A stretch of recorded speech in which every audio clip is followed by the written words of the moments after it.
Today I wanted to do a comic book recommendation video. I'm trying to get back to making some more videos, but I ain't really had the time. And I've been sick recently with a fucking sore throat, and has been killing me with the whole talking shit. But anyway, not important, not important. Today I want to do a comic book recommendation. This video will pretty much focus on Garth Ennis comic books. Garth Ennis is probably one of my favorite writers. I'm reading some of his stuff recently. And the two books I want to talk about today are probably some of my favorite books of all time. Because they were just so goddamn good. The first book I want to talk about is Punisher Max.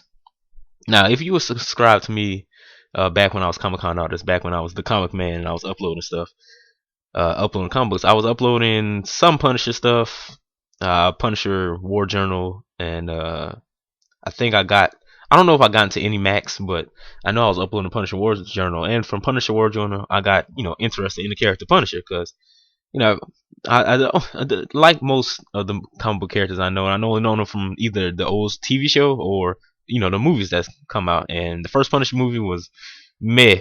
I don't like the one part when he's fighting that big ass dude and he threw that like hot pot of water on his face and shit. And I was like, damn, that's nasty. But it wasn't as cool. I think they did justice to the Punisher and Punisher Warzone. That was a good movie. And after seeing that movie, I looked up some more Punisher comic books and I found Punisher Max, which I heard was good for a while.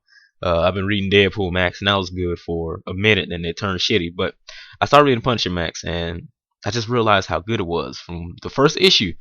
And I never thought that the Punisher could be such a deep and complex and interesting character. At the same time, he can just be rampaging and fucking people up.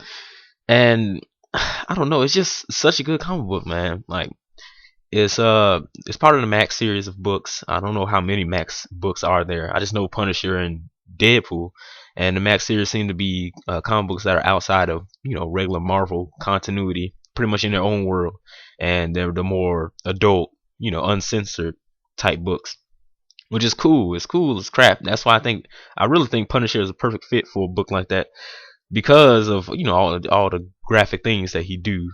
And all the people that he's taking down. I mean, come on, you don't want to have mobsters that don't curse, or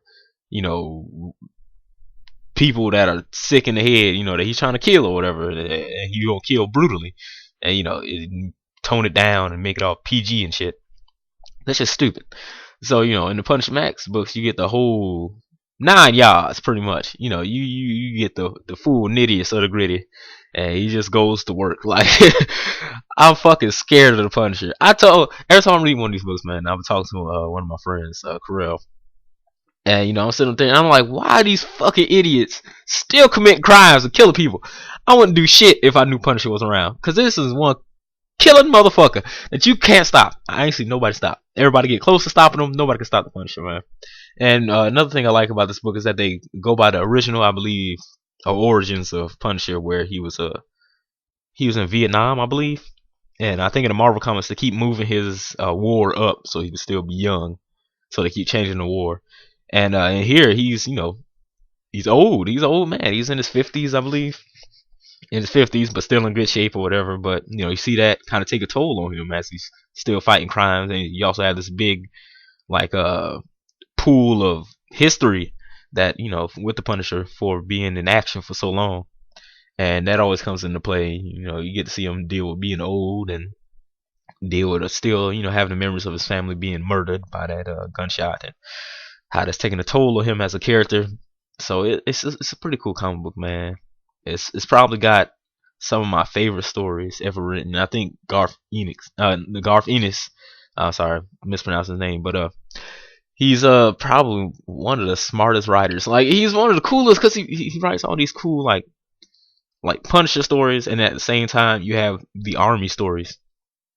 And he's really good at writing the army stories.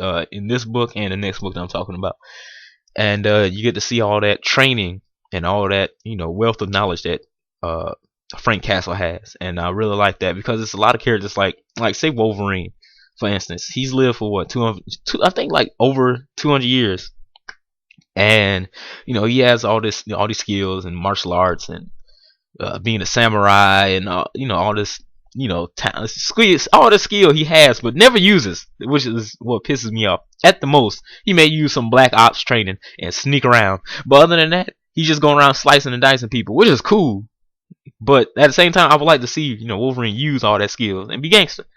Because most of the time, you just have Wolverine getting ripped to shreds while everybody else is getting punched, just because he can come back from it.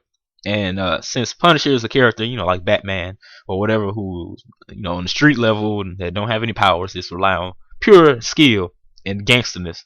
He can't really mess around like Wolverine can and just heal back. He has to be on his, on his game pretty much. He has to be the best of the best, and that's what he is, and that's why I love watching this comic book. It's a very crazy comic book, and it probably has one of my favorite. I don't even know I guess villain. He's a mercenary. His name is Barracuda, and this man is unstoppable. You cannot kill him. It's like Punisher going against another Punisher, and he's funny as hell, which just makes it fun to read him. And it's just enjoyable watching him and the Punisher, go at it.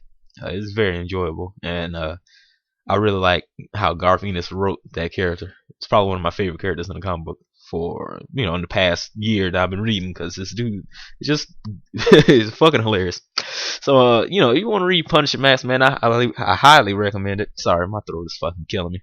I highly recommend reading Punisher Max, man. If you wanted to get into Punisher, if you saw any of the movies and you thought, oh, this is a cool character, or even if you didn't like the movies, you're like, man, Punisher sucks. This will make you love him like a creepy uncle or something, or a killing uncle or grandpa with like a bunch of war stories, and he never shut the fuck up. Like this is the comic book for you, man, because he kicks ass, and he's damn cool doing it. So, and it's written very smart. I mean, there's one part that's one thing that pissed me off about Garth Ennis writing. Well, not really pissed me off, but it's like weird.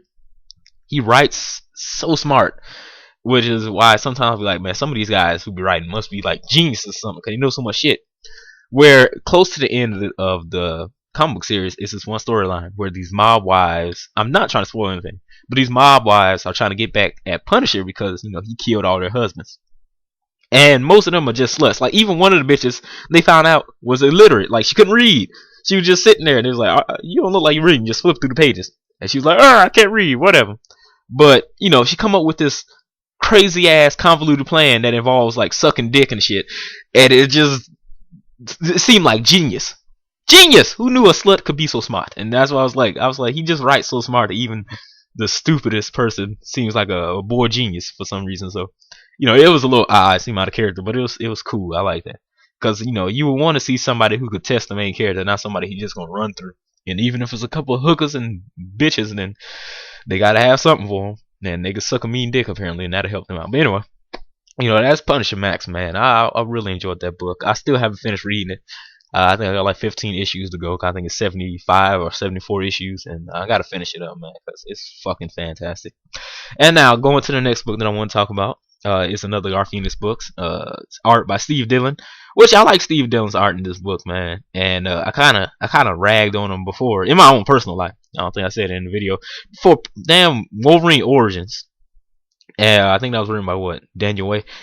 But in that, his art looks so fucking ugly, because like when you think of a character, if you think about Spider-Man, if you think about Wolverine, in your head you have this set picture of how they look. Everybody has a different one. Like mine for Spider-Man would be the old 90s cartoon show. Like that's how I expect Peter Parker to look. Mine for Wolverine would be the old Jim Lee-esque drawings of the old 90s cartoon show. Like that's how I expect the characters to look. And when he drew Wolverine, he drew Deadpool, he drew Daken in that comic book, it just looks so off.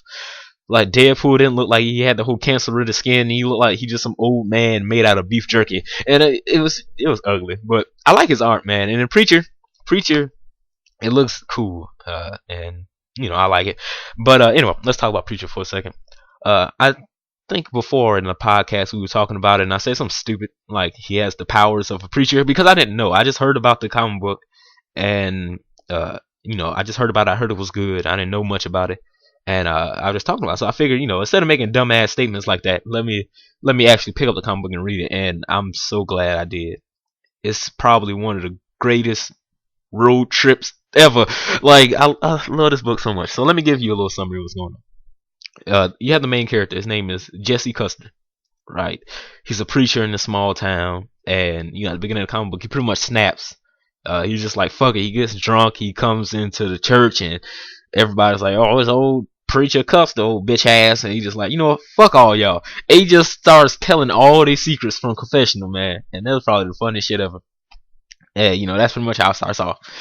And he pretty much is down and out preacher. He's all depressed and shit, and he's pissed off. And then something crazy happens, and his church explodes, and then he got to go on this, a venture to find God and kick his ass. It was some crazy shit, some crazy shit. So basically, it's a road trip. It's the main character Jesse Custer, his ex-girlfriend Tulip, I forget her last name, Tulip O'Hare, I believe, and then a friend that they meet on the way, which is Cassidy, and I don't remember his last name. I don't even know if he has one. So basically, you got Jesse Custer, a preacher, who gets this power, this power called Genesis, which is supposed to be like some kind of new power in heaven, and it's supposed to be, as strong as God. It has made God leave heaven and pretty much forsake Earth, and then just go to Earth and just do whatever the fuck he wants for some odd reason. He just gone. He don't want to deal with shit. Then Jesse decides to use that power to track him down and make him, pretty much, do what's right. He made Earth. He made people. You gotta, take care of it. You can't just give up on his responsibilities and shit. What the old saying is: great power, great responsibility, and all that good shit. So he's gonna make him do that.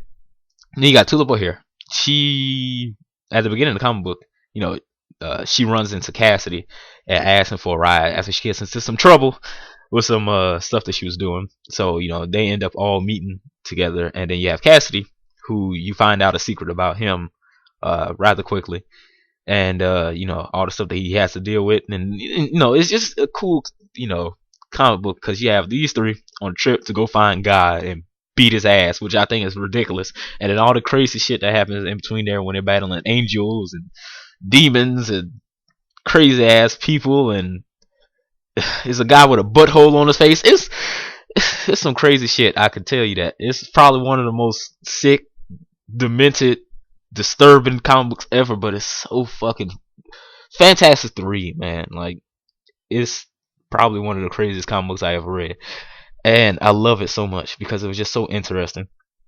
And throughout this comic book, there's little sprinkles of like little one issue stories where Jesse finds out more about his father, or he finds out more about his mother, or they just tell stories, just little stories that are off by themselves.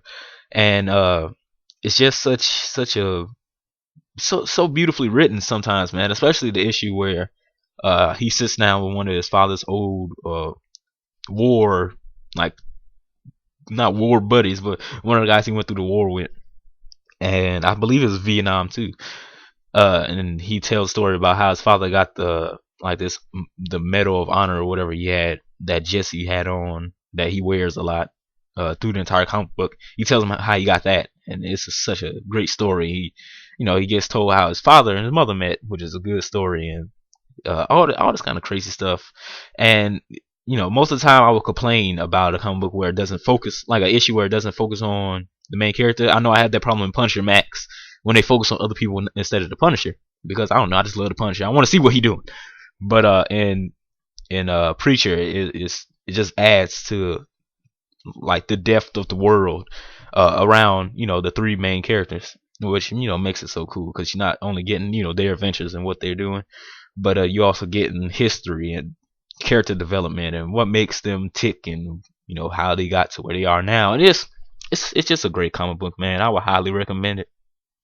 It has all the cool aspect, the occult stuff. Kind of reminds me of Ghost Rider, where it has Ghost Rider fighting demons and aliens, or Supernatural when they used to come on TV. I don't know if it still comes on, but I enjoy Supernatural. I always enjoyed that whole taking the pretty much the myths of something and then turning into something cool, like say Thor or Hercules. Taking the Greek or Norse mythology and then making the characters relatable, or putting them into continuity or something like that. And then you have the Bible myths and all that kind of stuff like that, and you have that in this comic book for Preacher, and they pretty much turn all that shit on his head. And I think it was just done so well, man. I would highly recommend this comic book. I may be being very vague right now, but I'm trying to keep from spoiling anything, because I really think that this is a comic book that deserves to be read and not be spoiled, because it's just so good. And I thoroughly enjoyed I would highly recommend it to anybody who reads comic books. If you don't read comic books, I would highly recommend it if you're just somebody who loves good stories and you would like to see something different. Because nowadays we get the same old, man. TV sucks ass. It ain't no cartoons on anymore. Just the same old bullshit where it's real life crap. All these reality TV shows, all this garbage. Movies, they pretty much just doing remakes of all the old crap. Comic books, you can still get some new shit, man. Yeah, you just gotta look for those little nuggets. I guess it's the same in any medium. If you want to see something good, check out an indie movie. You want to hear some good music that ain't the same generic pop crap, check out the indie scene. You just gotta look for the unknowns. And Preacher isn't unknown. It's just not with the big companies. I believe it's what is it, Image? It's either Image or Vertigo or something. I can't remember. I believe Image. I don't know. I can't remember. And Punisher is his own series, the Max series. So it isn't with the mainstream Marvel comics. So I would highly recommend picking up both of these, man, because they're both written by a great writer. The art is fantastic, and it's just so cool to read. So this is Comic Con Artist. I just want to do a comic book recommendation video. Just recommending some of my favorite comic books, man. And that's what these videos are for. So if you guys enjoyed them, if you guys have read them before and you enjoyed them, leave a comment. Tell me what you liked about them, how much you liked it, whatever. If you haven't read them yet, then I highly recommend picking these up. These are worth the money. They just damn good. So that's all I pretty much wanted to say. So I'll see you guys later. I'll be making more videos, and that's pretty much it. Peace. I'm out.